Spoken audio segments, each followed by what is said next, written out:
department, rates can go up. And I tell people to anticipate that so they do not over-purchase.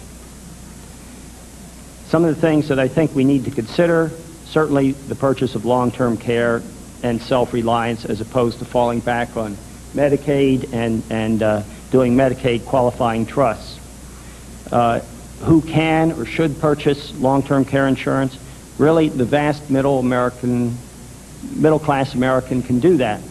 And except for those who have a lot of money on this committee, I would say everybody here can and should do that. And if you're interested, you can leave your number with Scott Jackson. I'd be pleased to talk to you. Susan would like the opportunity also, I'm sure. Medicaid waivers to remain at home. We want to keep people in situations where they would prefer to be, obviously, and less expensive. We need to have this is really an omnibus, multifaceted approach we need to take. And I mentioned three things in my handout here.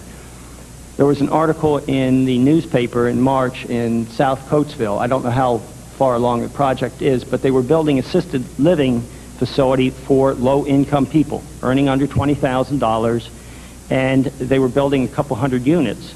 Now, most people cannot afford to be in assisted living, the Sunrise assisted living, some of the more expensive ones. So that is a possibility. Down in Livingston, Texas, there is a trailer park where people are kept in place in the RVs that they live in, and people take care of them in that situation. $490 a month to take care of them, $600 including the adult daycare, $2 a day for food, for a hot meal. So this does not involve insurance, does not involve tax credits, but it does involve a portion of our population.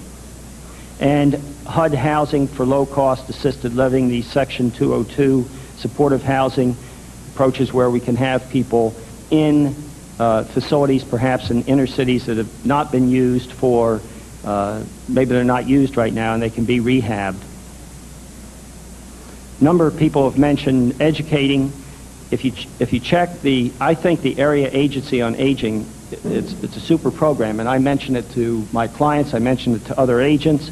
You get a lot of good advice there, but I think we need to have a website in the state that will give advice of a general nature to our citizens.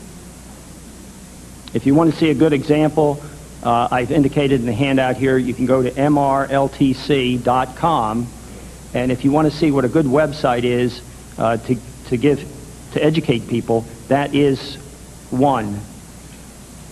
Maybe a Habitat for Humanity approach. We have tied in with the the aging department. We have the Family Caregiver Support Program.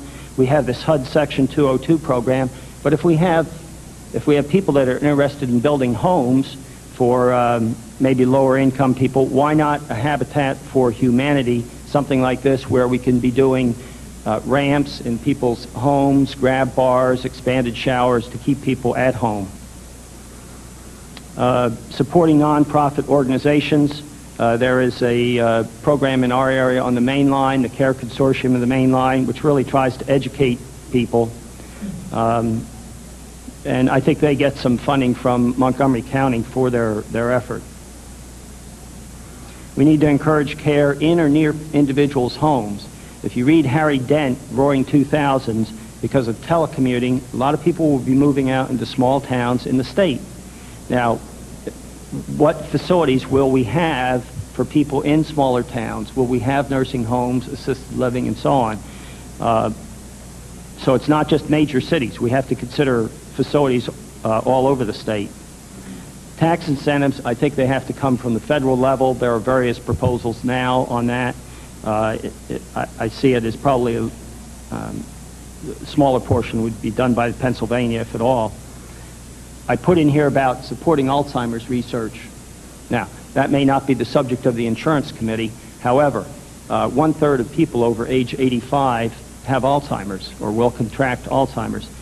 That being the case, it seems that we need to try to get that medical problem, taken care of as soon as possible. And the Pennsylvania Partnership Program, a number of people have mentioned that. If you look in my thesis, I have the websites for each one of the 4 state programs: New York, Indiana, California, and Connecticut. So you can look those up and get a feeling for what they do. Also, I've put down here Gail Holubinka's name. She was the head of the New York State Medicaid program. She now is the head of long-term care for Prudential Insurance. Her phone number is there. She was very helpful to me in doing up my thesis, and she was responsible for the state program for a number of years, so she'd be a good source of information. And I think finally we need to have a Section 125 plan, cafeteria plan, approved by the federal government so that we can have more incentive for employers to put in group plans at work. Any questions?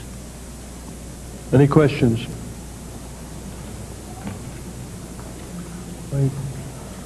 Hear none?